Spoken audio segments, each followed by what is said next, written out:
আজ তৈরি করবো বিনা পেঁয়াজ রসুনে ফুলকপি রোস্ট আর লুচি। ফুলকপি রোস্ট করবার জন্য আমি এখানে কড়াতে সাদা তেল দিয়েছি। তেলটা গরম হোক। আমি এখানে মশলাতে নিয়েছি পোস্ত, কাজু, টমেটো, কাঁচা লঙ্কা আর আদা। এটা আমি পেস্ট করে নেব।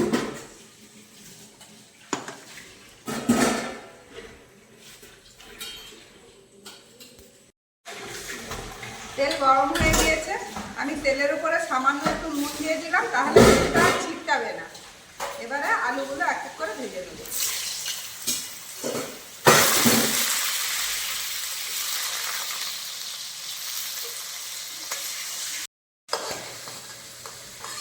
আলুগুলো ভাজা হয়ে গিয়েছে, এবার আলুগুলো তুলে নিলাম।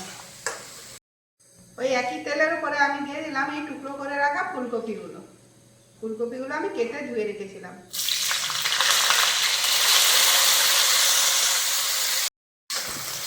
ফুলকপিগুলো খুব সুন্দর লাল লাল করে ভাজা হয়ে গিয়েছে। এবার ফুলকপিগুলো আমি এলাচ ফাটানো দিয়ে দিলাম, দারচিনি আর দিয়ে দিলাম দুটো ফাটিয়ে নেওয়া শুকনো লঙ্কা।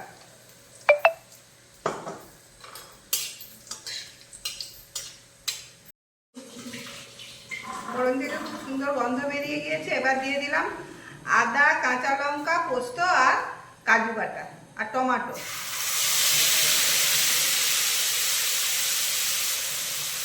মশলাটা দিয়ে খুব ভালো করে কষিয়ে দেবো। এবার দিয়ে দিলাম পরিমাণ মতো নুন,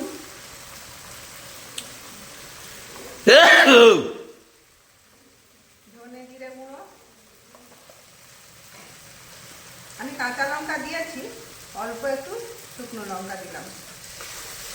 ফুলকপি রোস্টে হলুদ দেওয়া যায় না, কারণ এটা হলুদ রং হবে না। এবারে এই মশলা ধোয়া জলটা দিয়েও এবারে ভালো করে কষিয়ে নেব। মশলাটা খুব সুন্দর কষানো হয়ে গিয়েছে, একদম তেল ছেড়ে গিয়েছে। এবার দিয়ে দিলাম ফুলকপি আলু ভাজাটা।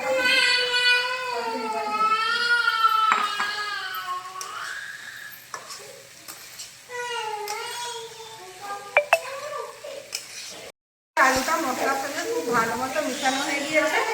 এবার দিয়ে দিলাম কিছুটা জল।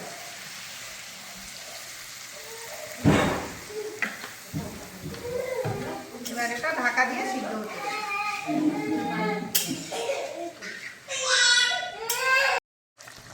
যেহেতু এটা একদম নিরামিষ তরকারি, সেই জন্য একটু মিষ্টি দিয়ে দিলাম স্বাদটা ব্যালেন্স আনবার জন্য।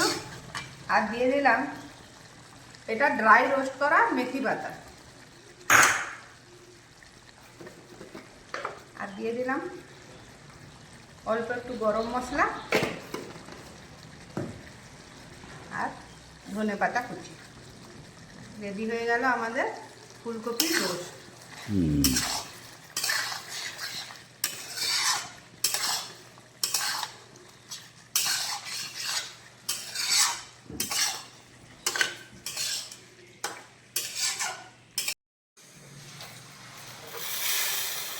আমি এক একটা পুরি কেটে নিচ্ছি। ময়দা মাখার রেসিপি আমি আর দেখালাম না, আমি অন্য রেসিপিতে দেখিয়েছি ময়দা কীভাবে মাখা যায়। এক একটা পুরি আমি এইভাবে ছেঁকে নেব। বাহ, ভালো ফুলে গেছে তো।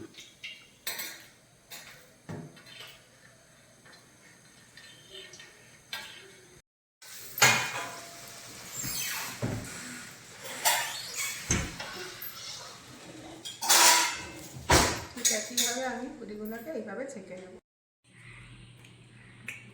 বহুত সুন্দর হয়েছে, কি সেন্ট লাগছে। সবাই তো লুচি দিয়ে আলুর তরকারি বেশি খান, একবার এইরকম ফুলকপির রোস্ট বানিয়ে খাবেন, দেখবেন খুব ভালো লাগবে। বহুত সুন্দর হয়েছে।